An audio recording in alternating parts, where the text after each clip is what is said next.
하나님 말씀은 느헤미야 4장 1절에서 22절까지 말씀입니다. 구약 성경 느헤미야 4장 1절에서 22절까지 말씀. 그 가운데 오늘은 1절에서 5절까지 우리 자리에 일어나서 함께 봉독하도록 하겠습니다.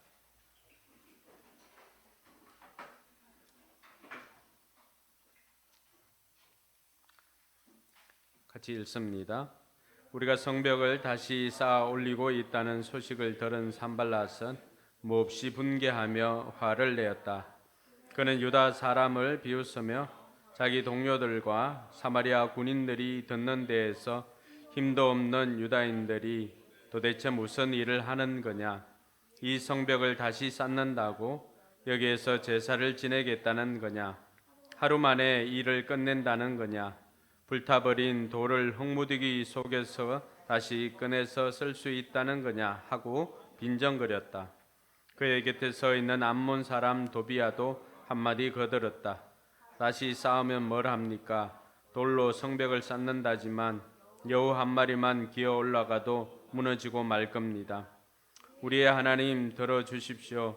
우리가 이렇게 업신여김을 받고 있습니다. 제발 우리에게 퍼붓는 그 욕이 그들에게 되돌아가게 하여 주십시오. 그들이 노략을 당하게 하시고 남의 나라로 끌려가게 하여 주십시오. 그들의 죄를 용서하지 마시고 그들의 죄를 못 본 채 하지 마십시오. 그들이야말로 성을 쌓고 있는 우리 앞에서 주님을 모욕한 자들입니다. 아멘. 네, 앞뒤 좌우로 우리 5분씩 만나서 하늘 복을 빌어줍시다. 하늘 복 많이 받으세요. 하늘 복 많이 받으세요.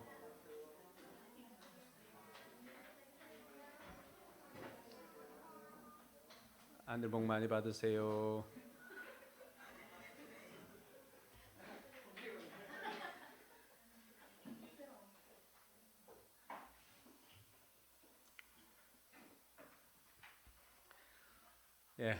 영광스러운 일에는 항상 도전이 따릅니다. 위대한 일을 이룰 때도 항상 위대한 도전이 따른다는 것을 우리가 피할 수가 없습니다. 예수님께서도 부활하시기에 앞서서는 십자가의 고난을 피할 수가 없었고요.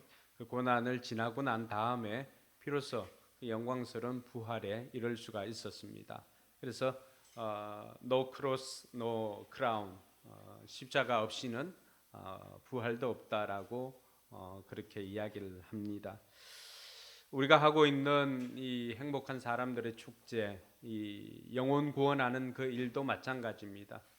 영혼 구원하는 그 일이 얼마나 영광스러운 일입니까? 심지어 한 영혼이 천하보다도 귀하다고 그렇게 말할 정도로 한 영혼이 돌아오는 것이 그만큼 귀한 것입니다.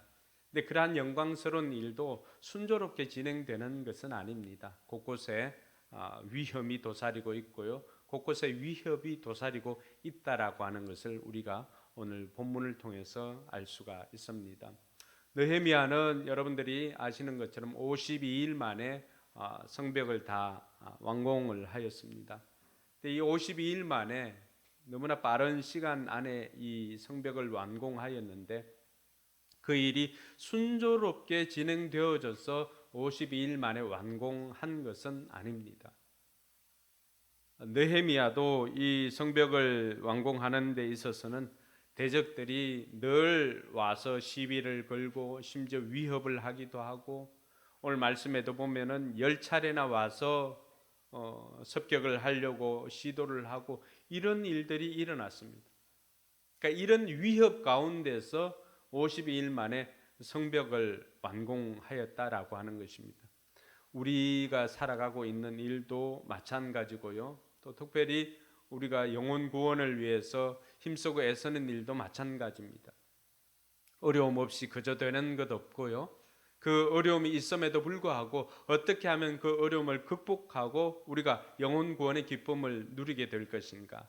오늘 느헤미야를 통해서 우리가 그 비결을 같이 한번 살펴보고자 합니다. 느헤미야 4장과 5장에는 특별히 그 대적들이 와서 느헤미야를 힘들게 하는 장면이 나오고 또 내부적으로도 어려운 일들을 만나게 됩니다. 그래서 느헤미야 4장은 외적인 어려움에서, 그리고 느헤미야 5장은 내적인 어려움에서 어떻게 이것을 극복하고 성벽을 완성하였는가를 우리가 다루려고 합니다. 그래서 2주간에 걸쳐서 우리는 전도와 영적 전쟁이라고 하는 주제로 이 내용들을 함께 다루려고 합니다. 느헤미야가 성벽 재건을 시작을 하고 하였을 때 우리가 산발락과 도비야와 또 아라비아 사람 게셈이나 이런 대적자들이 있다라고 하는 것을 저번에 살펴보았습니다. 근데 이번에도 그 대적들이 활동을 하는 것을 봅니다.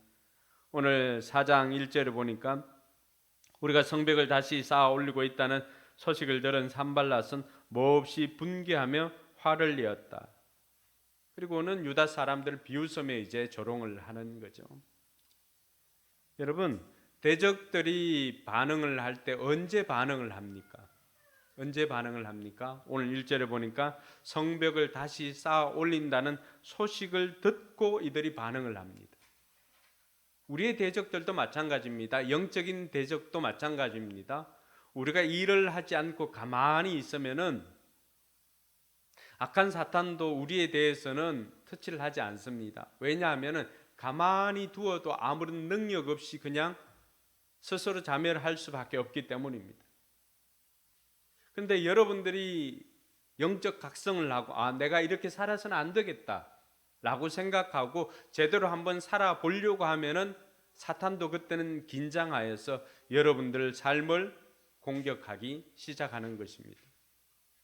오늘 느헤미야가 성벽을 쌓는다는 그 소식을 들은 산발랏이 분개하였다고 그렇게 말하고 있습니다. 악한 사탄은 절대 우리가 위협의 대상이 되지 않으면 가만히 있지만 위협의 대상이 되는 순간부터는 가만히 두질 않습니다.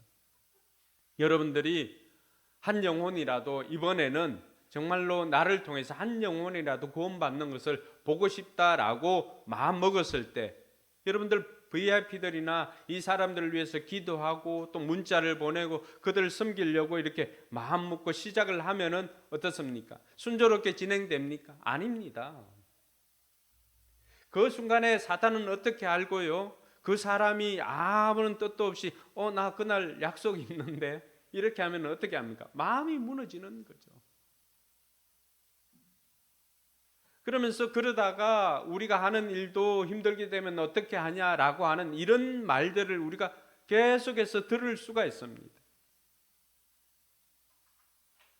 그것이 사단이 우리가 올바르게 행동을 하고 저와 여러분들이 정말로 영광스러운 일을 하고 있구나라고 하는 반증일 수도 있습니다. 여러분들이 이번에 행복한 사람들의 축제를 준비하면서 VIP들을 위해서 작정하고 그들을 위해서 기도하는 순간에 여러분들에게 조금씩 어려움이 있고 여러분들에게 또 위협을 가하거나 위험이 생기거나 이런 일들이 생기고 있다면 여러분들이 바른 방향으로 가고 있음을 기억하시기 바랍니다. 그 이전에는 여러분들이 사단에게 아무런 저항거리가 되지 않았습니다. 가만히 놔두어도 아무런 일을 하지 않으니까 아무런 문제가 되지 않았습니다. 근데 이제는 어떻게 합니까? 사탄이 가만히 있으면 여러분들이 사탄의 것을 빼앗아 오니까 이제는 가만히 있을 수가 없는 것입니다. 오늘 산발랏이 분개한 이유가 무엇입니까? 분노하였다고 말하고 있죠. 여러분, 분노라고 하는 감정은 그냥 생기는 것이 아닙니다. 자기가 하려고 하는 것을 하지 못하였을 때 아니면은 자기의 것을 침범당하였다라고 생각할 때 자연적으로 일어나는 부정적인 감정이 분노입니다. 산발랏이 오늘 이렇게 분노하고 있던 것은 느헤미야가 오지 않았다면은 자기는 사마리아와 이쪽 지역을 다 통치하고 차지하고 있었기 때문에 아무런 저항이나 이런 것 없이 자기 하고 싶은 대로 마음껏 할 수가 있었습니다. 그런데 느헤미야가 오는 순간 어떻게 됩니까? 긴장하게 되는 거죠. 자기의 이익이 침범을 받았다고 생각하니까 그 순간엔 그 이전에는 아무런 침범을 받지 않았기 때문에 가만히 있었지만은 그 순간 자기의 이익이 침범당했다고 생각하는 순간 분노가 일어나는 겁니다. 그리고 자기 혼자서 하는 것이 아니라 도비야와 또 게셈과 함께 그 일들을 함께 모의하고 있는 것입니다. 그래서 사단이 쓰는 전략이 뭘까요? 2절에 보니까 자기 동료들과 사마리아 군인들이 듣는 데서 힘도 없는 유다인들이 도대체 무슨 일을 하는 거냐, 이 성벽을 다시 쌓는다고 여기에서 제사를 지냈다는 거냐, 하루 만에 일을 끝낸다는 거냐, 불타버린 돌을 흙무더기 속에서 다시 꺼낼 수 있다는 거냐 하고 뭐 했다는 거예요? 빈정거렸다는, 빈정거려. 제일 먼저 하는 것이 빈정거리는 것입니다. 비웃음, 비웃고 조롱하고 빈정거리는 것. 3절에 보면은 그의 참모였던 암몬 사람 도비야, 이 도비야는 굉장히 위험한 인물입니다. 왜냐하면 유대 그 관료들과 연결이 되었기, 내부적으로 연결이 되어 있기 때문에 앞으로도 굉장히 위험 요소를 가지고 있는 사람입니다. 이 사람이 산발랏의 참모가 되어서 뭐라고 말합니까? 같이 한번 읽어볼까요? 그의 곁에 서 있는 암몬 사람 도비야는 한마디 거들었다. 다시 싸우면 뭘 합니까? 돌로 성벽을 쌓는다지만 여우 한 마리만 기어 올라가도 무너지고 말 겁니다. 여러분, 과연 여우 한 마리가 올라가도 무너지고 말 성벽 같으면 자기네들이 왜 긴장을 합니까? 너무 우습지 않나요? 하루 만에 이 성을 쌓는다냐, 뭐 온갖 말을 다 하지만 그것이 여우가 올라가도 무너질 정도 같으면은 정말로 뭐 그 하랑이나 아니면은 뭐 결이나 지원이나 얘들이 쌓는 소꿉놀이처럼 그렇게 보였다면은 자기한테 위협이 될까요? 위협이 안 되면은 말을 하지 않지만은 자기네들은 말은 그렇게 하지만 지금 속은 어떻게 하는 거예요? 속은 불안하고 두려운 거예요. 사탄이 하는 것이 이렇습니다.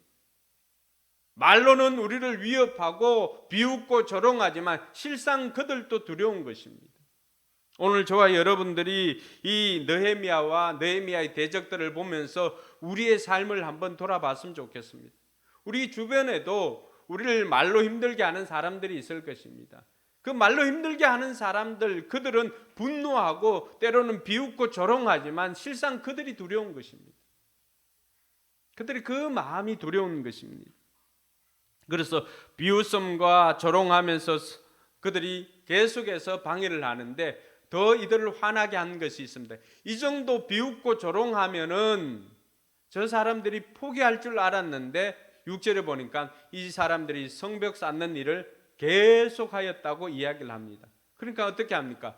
그 이전에는 저러다 말겠지 하고 있었지만은 말로 위협하고 비웃고 조롱하다가 이제는 7절, 11절과 12절에 보면은 어떻게 합니까?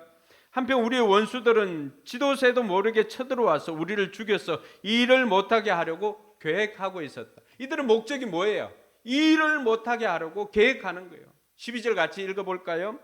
그들 가까이에 사는 유다 사람들이 우리에게 올라와서 그들이 사방에서 우리를 치려고 한다고 10번이나 일러주었다. 여러분, 대적들의 목적은 뭐예요? 대적들의 목적은 이들이 말로 위협을 하든지 아니면 실제로 와가지고 위협을 하든지 어떻게 해서든지 이 사람들이 다시 수치를 받지 않기 위해서 성벽을 쌓는 이 일을 멈추게 하는 것입니다. 그 일을 멈추어야만이 자기네들이 이익을 차지할 수가 있고 자기네들이 하고 싶은 대로 할 수 있기 때문에 어떻게 하면 저들의 일을 멈추게 하는 것이 그들의 전략입니다. 이것이 사단의 전략이라고 하는 것을 우리가 알아야 됩니다. 여러분, 사단이 우리에게 하는 것이 무엇입니까? 때로는 말로, 여러분 그들이 사단을 뭐라고 말합니까? 우는 사자처럼, 우는 사자처럼. 무는 사자가 아니죠. 우는 사자입니다. 우는 사자. 으르렁거리면서 어떻게 합니까? 위협을 가합니다. 실상 우리는 물지를 못합니다. 우리를 물지 못하니까 뭘 물겠어요? 여러분들이 드린 예배를 무는 것입니다. 예배 시간에 집중을 해야 돼요.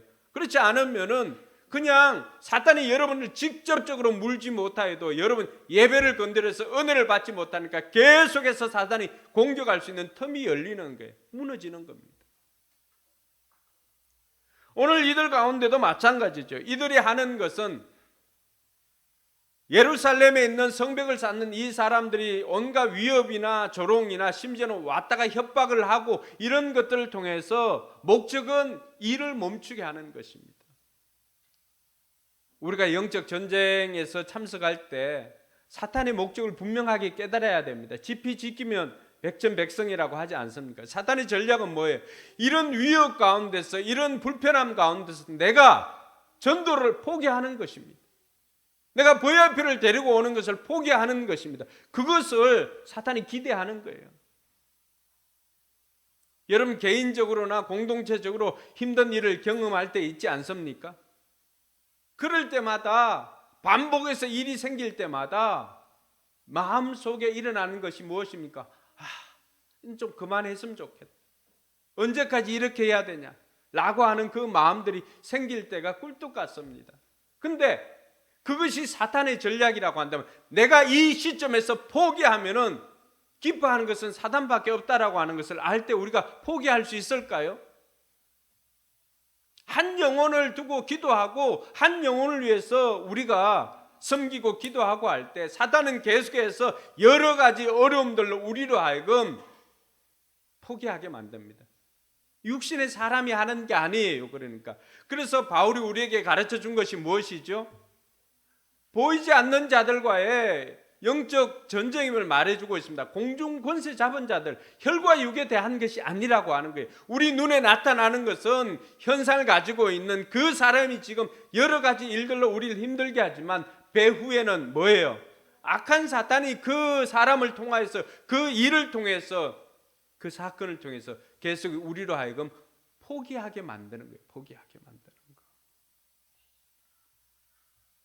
이 전략을 알았다면은 우리는 그 영혼에 대해서 절대 포기하면 안 됩니다. 포기하는 것이 사탄의 전략이기 때문에 우리가 포기할 때는 우리는 사탄의 전략에 넘어가서 우리의 영혼의 전쟁 실패를 하는 것입니다. 여러분, 전쟁에는 실패가 없습니다. 전쟁에 실패하면 남는 것이 없습니다. 그래서 전쟁을 하면은 반드시 이겨야 하는 것이 바로 전쟁입니다. 영적 전쟁도 마찬가지고 실제적인 전쟁도 마찬가지입니다. 저와 여러분들이 이 영적 전쟁을 보면서 우리가 하고 있는 일도 마찬가지이겠구나. 내가 한 영혼을 섬기고 또 여러분들이 공동체에서는 여러분 개인에게서도 절대로 의미 있는 일, 영광스러운 일, 사람 살리는 일, 그것은 절대로 포기하면 안 됩니다. 여러분들이 포기하면 그 사람 살아날 방법이 없습니다. 하나님께서 그 사람을 살리라고 그 사람을 여러분에게 붙여주신 것입니다. 할렐루야. 동의하십니까? 그래서 저와 여러분들이 포기하지 말아야 되는 것입니다. 요한복음 10장 10절에 보면 사탄의 전략이 그대로 나와 있습니다. 예수님은 어떤 분이고 사탄은 어떤 분인가, 어떤 사람인가, 어떤 존재인가. 요한복음 10장 10절에 이렇게 되어 있습니다. 도둑은 다만 훔치고 죽이고 파괴하려고 오는 것뿐이다. 같이 읽어볼까요? 그 다음에는 나는 양들이 생명을 얻고 또 넘치게 얻게 하려고 왔다. 여기가 도둑이 뭐예요? 사탄이에요. 사탄. 사탄의 전략은 뭐예요? 훔치고 죽이고. 사탄이 여러분 인생과 물질을 훔치고 그만두는 게 아니에요. 어디까지 가는 거예요? 죽이고 파괴하는 자리에까지 가는 겁니다. 사탄은 집요합니다.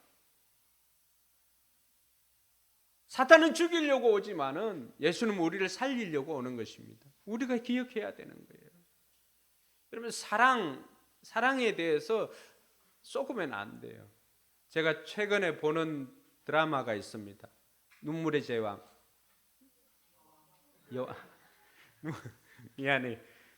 눈물의 여왕을 이렇게 그 OTT로 보다가 꽂혀가지고 이제 본방송을 겨우 이제 맞추어서 가게 했습니다.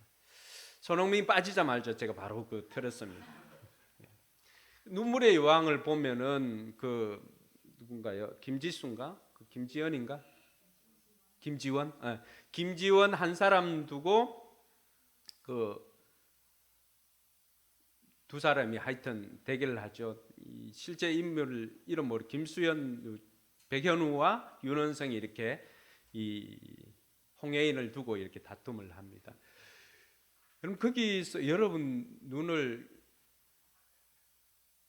정확하게 우리가 봐야 돼요. 어떤 게 사랑인지. 귀만 잘 봐야 돼. 분석을 해줄게 목사님이. 어떤 게 사랑인가? 두 사람 다 홍해인을 사랑한다고 합니다. 그죠? 그런데 백현우의 사랑과 윤원성의 사랑의 결이 달라요. 백현우의 사랑은 사랑하는 대상을 위해서 그를 기쁘게 하는 것이 백현우의 사랑입니다. 윤원성의 사랑은 그의 기쁨보다는 자기의 기쁨을 위해서 그 여인이 사랑하는 겁니다. 이 차이입니다. 하나님은 우리 대상인, 하나님의 사랑의 대상인 우리를 위해서 우리가 원하는 것, 우리가 기뻐하는 것을 채워주려고 합니다. 사탄은 어떻습니까? 자기 이익을 위해서 조금 주다가 결국에는 뭘 하는 거예요? 자기 욕심을 채우는 겁니다. 이게 사랑의 차이예요. 진정한 사랑은 그 대상을 위해서 그 대상이 기뻐하는 것을 채워주는 것이 진정한 사랑입니다. 근데 많은 사람들의 사랑은 자기 이익을 위한 채움입니다. 그래서 사랑은 여러분 결혼도 잘 생각해야 돼요. 우리 싱글들 잘 생각해야 돼요. 결혼은 내 부족한 것을 채우려고 하는 것이 결혼이 아니에요. 그 사람의 부족한 것을 채워주려고 하는 것이 결혼입니다. 그래서 성경에는 그 배우자를 뭐라고 표현합니까? 돕는 배필이라고 말합니다. 그 사람이 나의 돕는 배필이 되어야지가 아니라 내가 그 사람의 돕는 배필이 되는 것입니다. 그것이 눈물의 제왕이 우리에게 보여주는 그 메시지입니다. 저는 뭐 그렇게 해석을 합니다.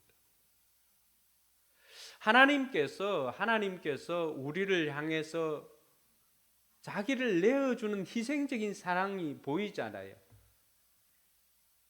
나중에 홍해인도 이제 그런 희생적인 사랑에 감동되어져서 이렇게 하지만 그때는 뭐 환경이나 몸이 따라주지 않아서 헷갈릴 때도 있지만은 백현우는 희생적인 사랑을 통해서 홍해인에게 그 사랑을 채워주고 있지만은 윤원성은 희생적인 섬김에 희생적인 사랑은 없어요. 자기를 위해서 자기 것을 채우기 위해서 다른 사람이 희생하더라도 내가 얻고 싶은 것을 얻고자 하는 거죠. 그 차이입니다. 오늘 느헤미야를 통해서 우리가 다시 돌아와야 돼요. 이제 드라마 아닙니다. 다시 돌아와서 느헤미야를 보면서도 산발락과 도비야와 게셈이라고 하는 이 대적자들이 하는 것은 무엇입니까? 또 이들을 대표한 사탄이 하는 것은 뭐예요? 자기 이익이 침범되니까 발끈하는 거죠. 느헤미야와 하나님께서 우리에게 보여주시는 것은 무엇입니까? 이 다음에도 계속해서 살펴보겠지만 자기 희생을 통해서 사랑하는 대상을 채워주기 위한 사랑입니다. 오늘 저와 여러분들이 하는 그 전도도 마찬가지입니다. 우리의 이익을 위한 것입니까? 아닙니다. 우리의 상급을 위한 것입니까? 아닙니다. 실은 내가 그 사람을 사랑하기 때문에 그 사람이 나와 같이 천국에 가서 이 모든 것을 누렸으면 좋겠다라고 하는 그 바람 때문입니다. 그래서 내 시간, 내 물질을 희생하면서라도 그 사람을 살리고 싶은 거예요. 그것이 진정한 사랑입니다. 그러니까 여러분들이 하고 있는 그 진정한 사랑, 그 영광을 위해서 나아갈 때는 반드시 뭐가 따른다는 거예요? 어려움이 따를 수밖에 없다라고 하는 것입니다. 느헤미야는 이런 어려움 가운데 어떻게 그 일들을 대처하고 극복하고 52일 만에 성벽을 완성했을까요? 어려움이 생겼을 때 저와 여러분들이 전도와 영적 전쟁이라고 하는 이 일들을 감내할 때 먼저 저와 여러분들이 해야 될 첫 번째 것은 기도하는 것입니다. 여러분, 이런 대적들의 조롱과 비웃음에 느헤미야가 어떻게 반응합니까? 4절과 5절에 보면은 같이 한번 읽어볼까요? 시작. 우리의 하나님 들어주십시오. 우리가 이렇게 업신여김을 받고 있습니다. 제발 우리에게 퍼붓는 그 욕이 그들에게 되돌아가게 하여 주십시오. 당하게 하시고 남의 나라로 끌려가게 하여 주십시오. 그들의 죄를 용서하지 마시고 그들의 죄를 못 본 채 하지 마십시오. 그들이야말로 성을 쌓고 있는 우리 앞에서 주님을 모욕한 자들입니다. 아멘. 여러분 시편을 읽다 보면 아니 이게 성경인가라고 생각될 정도로 저주시가 있습니다. 그 대표적인 사람이 다윗이 저주시를 많이 이렇게 고백합니다. 그럼 우리가 이런 어려움이 있을 때 느헤미야는 계속해서 일관성 있게 우리에게 보여주는 것이 있습니다. 문제가 있을 때 느헤미야가 항상 했던 것은 문제를 바로 직면하는 것이 아니라 하나님을 직면한다는 것입니다. 대적들이 있음에도 불구하고 대적들의 그 사탄의 언어로 부정적인 언어로 비웃고 조롱할 때 언제나 느헤미야는 하나님의 언어를 사용한다는 것입니다. 할렐루야. 그 하나님의 언어가 무엇입니까? 기도지요, 기도. 느헤미야는 있는 그대로를 가지고 사람에게 토설하지 않고 그 내용을 있는 그대로를 가지고 와서 하나님 앞에 고백합니다. 하나님 들으십시오. 하나님 앞에 고백하는 것이 무엇입니까? 저들의 죄를 용서하지 마시고 저들의 죄를 못 본 채 하지 마십시오. 좀 혼내주라는 것입니다. 여러분 이렇게 느헤미야가 하나님 앞에 그들은 느헤미야는 산발랏이나 이런 사람들과 직면하지 않았습니다. 문제를 직면하지 않았습니다. 많은 사람들이 우리가 넘어지고 더 화가 나고 분개하는 일이 뭡니까? 대적들과 직접 직면하니까 사람과 직면하니까 어떻게 합니까? 배후에는 사단이 있는데 사람과 직면하니까 우리는 사탄의 계략에 넘어지는 것입니다. 더 화가 나게 되고 포기하게 만들고 사탄은 계속해서 우리의 감정을 건드리니까 우리의 마음을 건드리니까 또 버럭하고 분노하고는 어떻게 합니까? 싸우고 포기하게 만듭니다. 사탄의 전략이에요. 그런데 느헤미야가 오늘 우리에게 가르쳐 주는 건 뭐예요? 직면하지 않고 그 문제를 가지고 하나님 앞에 섰다는 것입니다. 이것이 저와 여러분들이 배워야 할 첫 번째 레슨입니다. 근데 놀라운 것은 느헤미야가 이렇게 기도했잖아요. 그럼 기도하면은 그 결과가 어떤 것인가 우리 알아야 되잖아요. 15절 한번 볼까요? 15절. 4장 15절.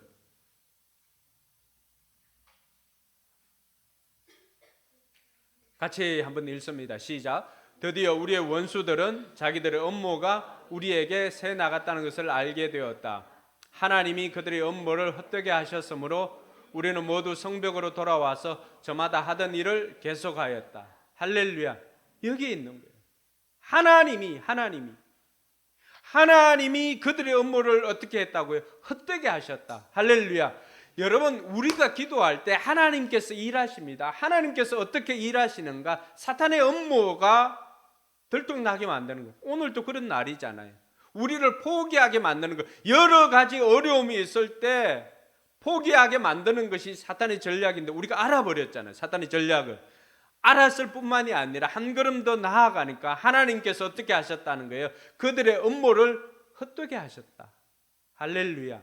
저와 여러분들이 전도하려고 마음 먹고 계속해서 그 일들을 감당하고자 할 때 하나님께서 우리가 기도할 때 하나님께서 일하실 때 이런 역사가 나타나는 줄 믿으시기 바랍니다.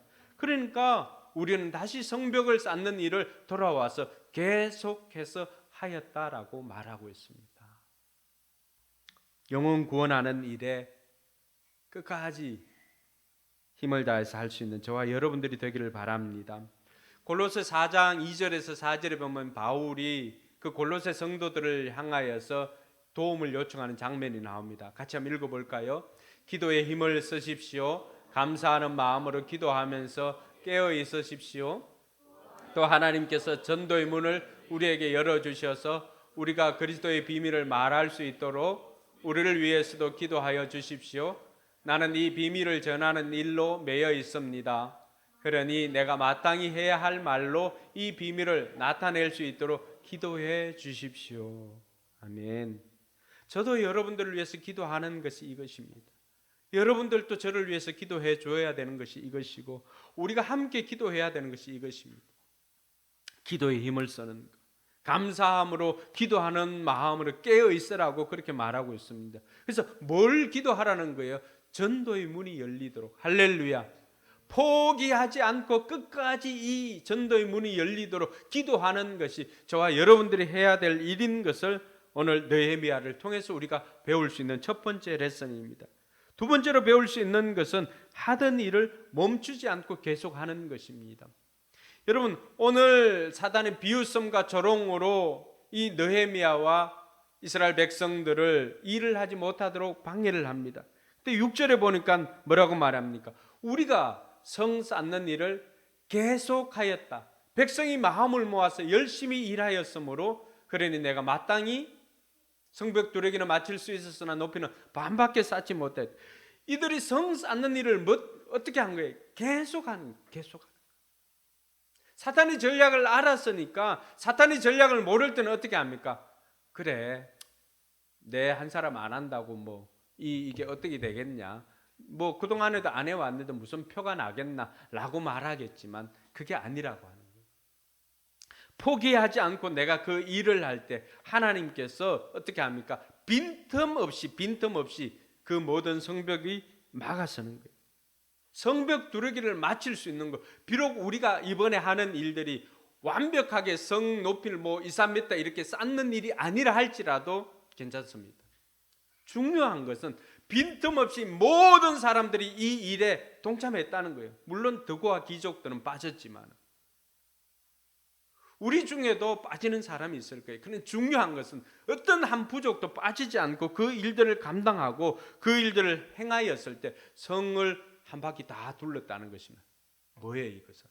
빈틈이 없다는 것입니다. 사탄이 들어올 틈이 없는 것, 대적이 들어올 틈이 없는 것. 비록 우리 원하는 수준으로 100명에 이르지 않았다 할지라도, 우리가 작정한 135명 다 오지 않았다 할지라도, 그러나 그 가운데서 30명이 와도 우리 모든 사람들이 이 일을 위해서 했기 때문에 빈틈이 없이 메워지는 것입니다. 할렐루야.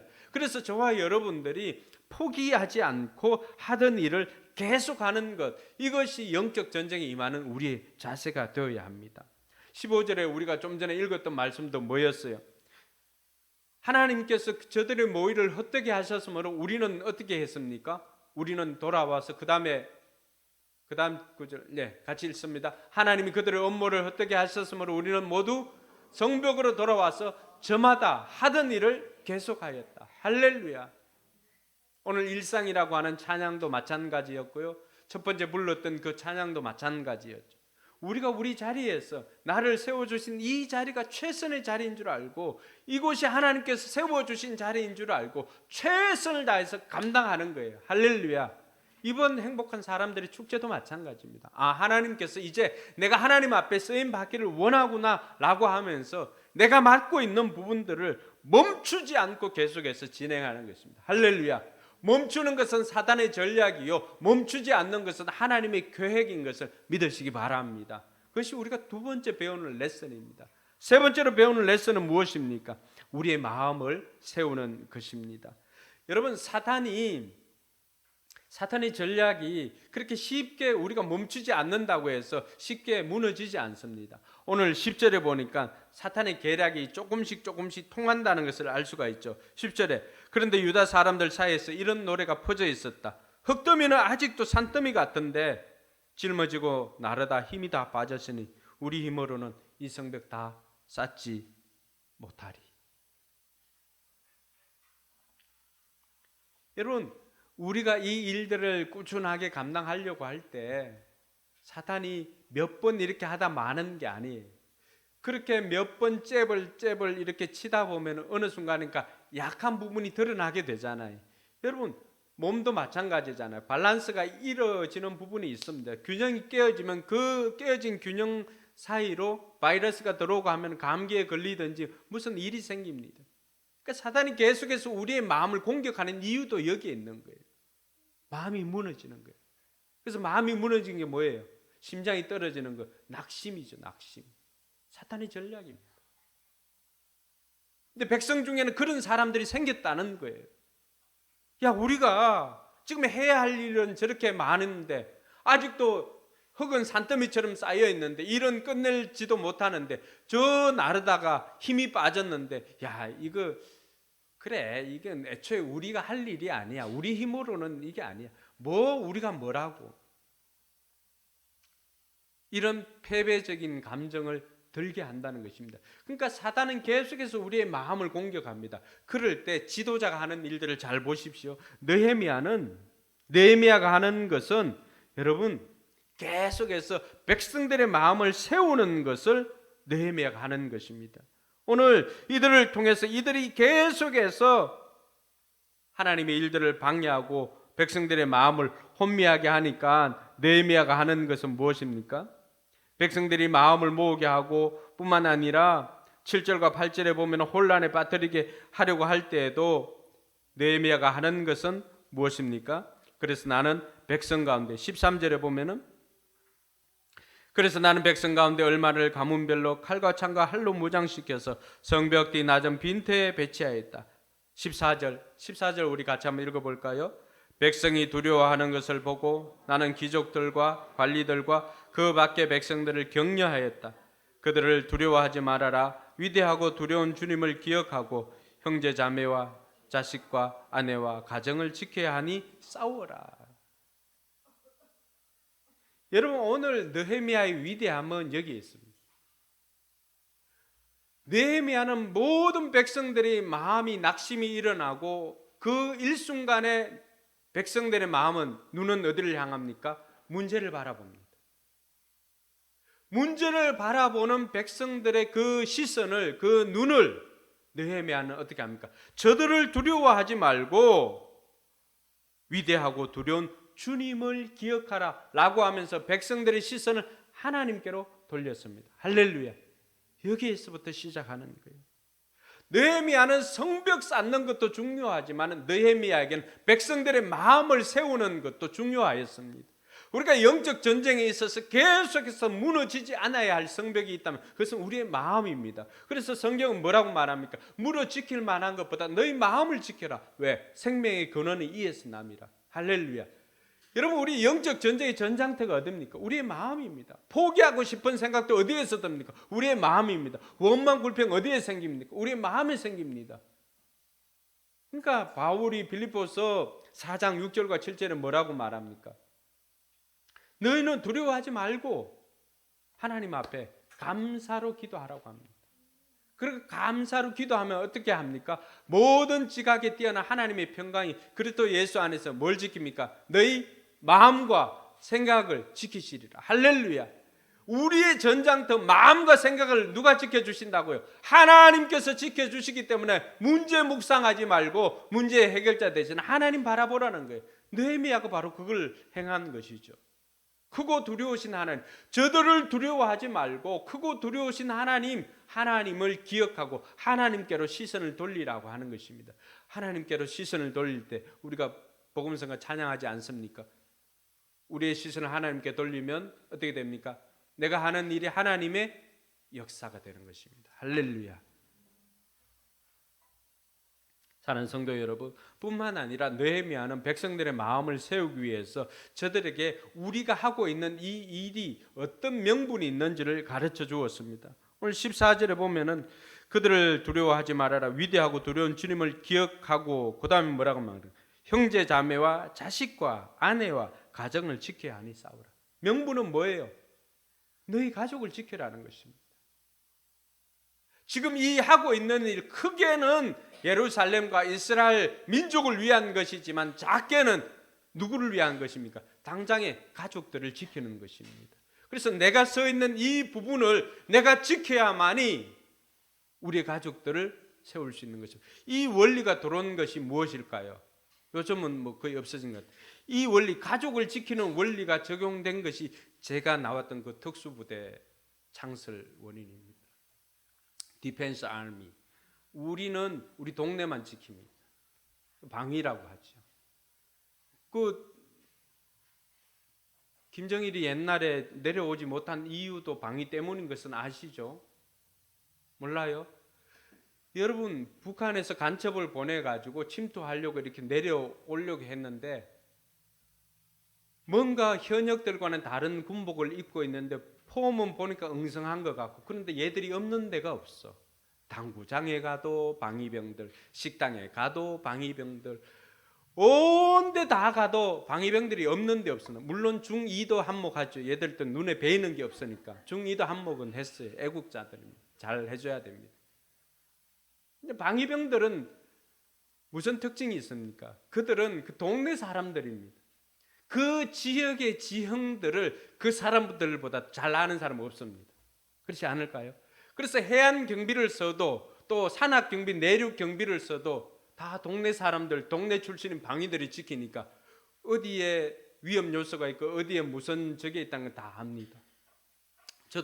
저는 뭐 해안 경비는 아니지만 우리 동네 어디에 가면 저거는 돌이고 저거는 뭐 물개고 하는 거 다 구별할 수가 있습니다. 왜? 가만히 있어도 늘 보던 거니까 저 바위는 저기에 늘 있었다는 걸 알게 되잖아요. 근데 모르면 어떻게 될까요? 우리 제가 근무했던 그 지역의 현역병 중에 하나가 밤에 밤근무를 쓰다가 계속해서 파도가 이렇게 치는데 마치 잠수부가 이렇게 올라오는 것처럼 이렇게 하는 것을 보고는 사격을 했습니다. 물개였어요. 물개. 방위병들은 안 쏴요. 알기 때문에. 여러분, 오늘 이들에게 명분을 준 게 뭐예요? 너희들이 지금 하고 있는 것은 너희 가족을 지키는 것이다. 오늘 싱글들 아까 사랑 이야기 해줬으니까 배우자를 구할 때 남자들, 이제 자매들 잘 들어요. 남자들에게 3가지 보면 돼. 쉽게 이해하기 위해서 3시옷. 첫 번째 시옷은 신앙입니다. 신앙. 두 번째 시옷은 실력입니다. 근데 이 실력이 바로 이거예요. 실력이 뭐냐? 어느 정도 실력이 너무 추상적이잖아요. 그럼 어떤 실력이냐? 가족을 먹여 살릴 만한 실력이 있는지. 이것은 뭐 일하는 그 정도가 아니라 여차하면은 나가서 뭐 노가다를 해서라도 가족을 먹여 살릴 수 있는 그런 실력이 있는지를 점검하는 것입니다. 그 다음엔 성품입니다. 아무리 신앙이 좋고 실력이 뛰어나도 성품 개판이면은 살기 힘들걸요. 그래서 요 3가지 점검해야 됩니다. 그만 알았죠? 신앙, 실력, 성품. 김예지 알았죠? 네. 요거 점검해야 됩니다. 오늘 느헤미야가 이스라엘 백성들에게 가르쳐 주었던 것이 바로 그것입니다. 너희들이 하고 있는 것이 큰 민족을 세우고 우리 민족이 수치를 당하지 않기 위해서 하는 대의 명분이 있지만, 그러나 좁게는 뭐예요? 이것이 바로 너희 가족을 지키는 것이다. 적들이 쳐들어오면 누가 공격을 당해요? 우리 가족들이 공격을 당하는 거잖아요. 그러니까 다른 어떤 것보다도 느헤미야가 했던 전략은 뭐예요? 자기가 사는 집 앞에 거는 자기가 지키는 거예요. 대제사장들의 업무터는 어디예요? 제사장들이 양문을 세우는 거잖아요. 그러니까 양문을 세우는 거예요. 다 자기하고 관련된 그 부분을 다 맡긴 거예요. 그러니까 얼마나 지혜가 있습니까? 저와 여러분들이 이 마음을 세우는 일, 명분이 세워지니까 이들에게는 이제는 더 이상 포기할 수가 없는 거죠. 그래서 다시금 일으켜서 성벽을 세울 수가 있었습니다. 여기에 한 가지 더 느헤미야가 힘을 확 실어줍니다. 마치 그 홍삼정 하나를 이렇게 실어주는 거죠. 20절입니다. 20절 찾아서 같이 읽어볼까요? 20절 시작. 어디에서든지 나팔 소리를 들으면 그 소리가 나는 곳으로 모여와서 우리와 합사하여라. 우리 하나님이 우리 편이 되어서 싸워주신다. 할렐루야. 여러분, 우리가 싸우면은, 우리가 어느 편에 있든지 나팔을 불고 하면은 다 그쪽으로 집결해가지고 거기에서 싸울 것인데, 하나님께서 우리 편이 되어서 싸워주신다. 할렐루야. 여러분, 우리가 기도하면 하나님께서 우리를 위해 싸워주십니다. 느헤미야가 계속해서 우리에게 보여주는 것, 우리가 기도하면 어떻게든 하나님 도와주시고 싸워주시는데, 중요한 것은 하나님이 일하실 수 있는 통로를 만드는 것을 우리가 해야 되는 거예요. 그렇지 않나요? 하나님이 우리와 함께 해주시지만은 하나님이 우리와 함께 하실 수 있는 통로를 만드는 것은 계속해서 우리가 해야 되는 일입니다. 그 일은 우리가 기도하는 것보다 더 중요하고 같이 해야 되는 것이 있다면 자기가 맡은 일에 최선을 다하는 건데, 그 일 위에 하나님께서 싸워주신다는 것입니다. 오늘 저와 여러분들이 이 일들을 기억하고 우리가 힘들고 이렇게 하면 목장이 협력해서 같이 하는 것입니다. 그러면은 여러분 혼자서 할 때는 힘이 들지만 두 사람, 세 사람이 같이 할 때는 넉넉히 하실 수 있습니다. 그리고 그곳에 하나님이 함께 해 주심을 믿으시기 바랍니다. 이것이 느헤미야를 통해서 우리가 배울 수 있는 영적 전쟁의 세 번째 원리입니다. 계속해서 우리의 마음을 붙잡고 마음을 세우는 겁니다. 그리고 하나님을 바라보고 그 마음을 세울 때 중요한 것은 하나님을 바라보고 하나님이 함께 하심을 믿고 나아가는 것입니다. 그러고 난 다음에 해야 되는 네 번째는 우리가 일꾼과 전사가 되어야 되는 것입니다. 그 다음부터 나오는 16절과 20절에 보면은 느헤미야가 어떤 전략을 세웁니까? 한 손에는 삽을 들고 한 손에는 무기를 들고 뭐예요? 혼자서 다 감당할 수가 없으니까 때로는 분업을 합니다. 모든 사람들이 다 그 일에 하면은 어떤 사람은 계속해서 그 일을 합니다. 그러니까 일하는 사람 반은 일하고 반은 경비를 하고 또 반은 일하고 반은 경비를 하고 이렇게 교대로 이렇게 하다가 나중에는 어떻게 합니까? 그 일하는 사람들조차도 어떤 경우에는 한 손에는 삽을 들고 한 손에는 창을 들고 같이 오늘 저와 여러분들의 모습이 영적 전쟁에 임하는 우리의 모습이 이것이 되어야 됩니다. 뭐예요? 일꾼과 전사가 동시에 되는 거예요. 우리는 전도도 해야 되지만 하나님 앞에서는 전사가 되어야 됩니다. 대적들 앞에서는 우리는 칼과 창을 들고 싸워야 되는데 우리가 싸우는 무기는 뭐라고 말합니까? 하나님의 전신갑주를 입고 뭘 붙잡아야 되는 거예요? 우리가 쓰는 좌우의 날선검은 뭐예요? 하나님의 말씀입니다. 말씀. 그래서 영적 전쟁 가운데 필요한 것은 여러분들 그동안 또 이야기 안 하니까 성경 읽다가 쉬는 분들 꽤 많죠. 말씀을 읽어야 됩니다. 그래서 복음을 전할 뿐만이 아니라 우리가 하나님의 말씀으로 무장하고 하나님의 전신갑주로 무장하고 일꾼과 전사가 될 때 거기에 하나님의 역사가 나타날 줄 믿으시기 바랍니다. 이번에는 우리 모두가 일꾼과 전사가 되어서 하나님의 일하심을 경험할 수 있는 저와 여러분들이 되기를 주님의 이름으로 축원합니다. 마지막으로는 늘 그랬지만은 리더의 솔선수범이 있습니다. 삶으로 보여주는 것입니다.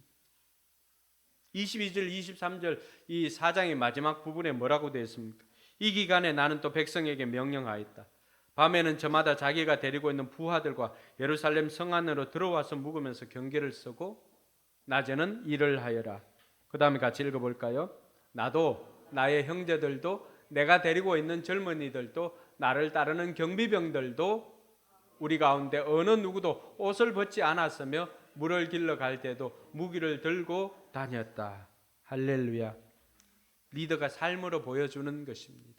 말로 하는 것이 아니라 리더는 이렇게 하고 영적 전쟁에 있어서도 마찬가지입니다. 리더가 먼저 삶으로 본을 보여주는 것입니다.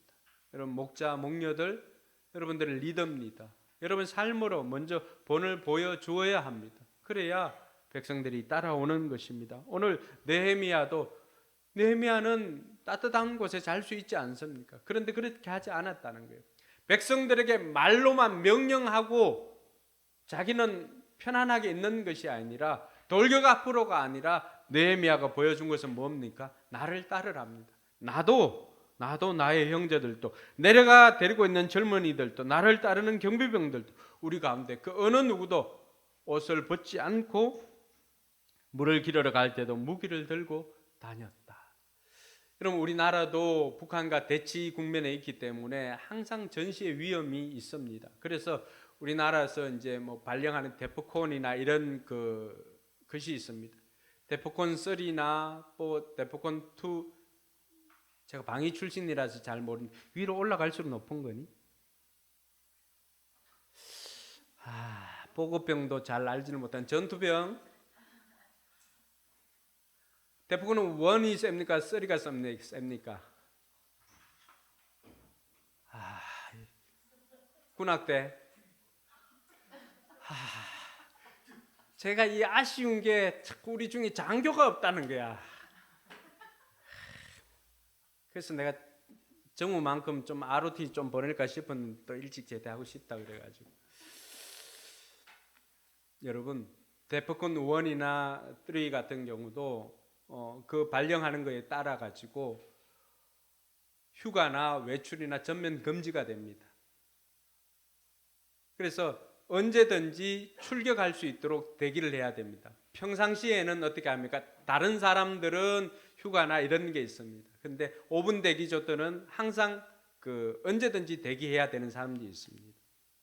그리고 5분 대기조뿐만이 아니라 모든 병력들이 다 전시체제로 대기해야 되는, 군복 벗지 않고 완전 군장하고 대기해야 되는 것이 대포권 원이나 이런 게 실제로 전쟁이 발발하기 직전입니다. 그럴 때는 모든 병력들이 이 형태를 취해야 됩니다. 오늘 느헤미야가 발발하는 것이 대포권 원입니다. 우리는 옷을 벗지 않고 모든 사람들이 전시를 위해서 준비하고 있다. 나도 이렇게 하고 있다라고 하는 것입니다. 여러분, 영적 전쟁 쉽게 끝날 게 아닙니다. 사탄은 우리를 도둑질하고 죽이고 멸망시키고 파괴하는 자리에까지 가도록 집요하게 달려듭니다. 집요하게. 우리 약한 곳을 물어뜯습니다. 그럴 때마다 우리 마음은 포기하고 싶은 마음이 들지만은 그때마다 포기하지 않고 이게 사탄의 전략이라는 것을 깨닫고 계속해서 우리 마음을 지키는 일을 해야 됩니다. 말씀으로 무장을 하고요. 그리고 리더가, 앞선 사람이 좀 본을 보여주어야 됩니다. 그래야 약한 사람들이 아빠를 보니까, 엄마를 보니까, 목자를 보니까, 목녀를 보니까 포기하지 말아야 되겠다, 이런 생각이 드는 거예요. 그렇게 할 때 52일 만에 성벽이 완공이 되었던 것입니다.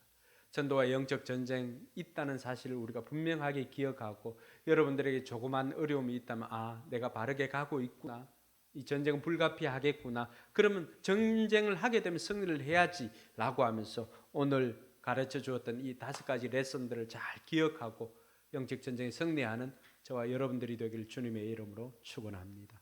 기도하겠습니다.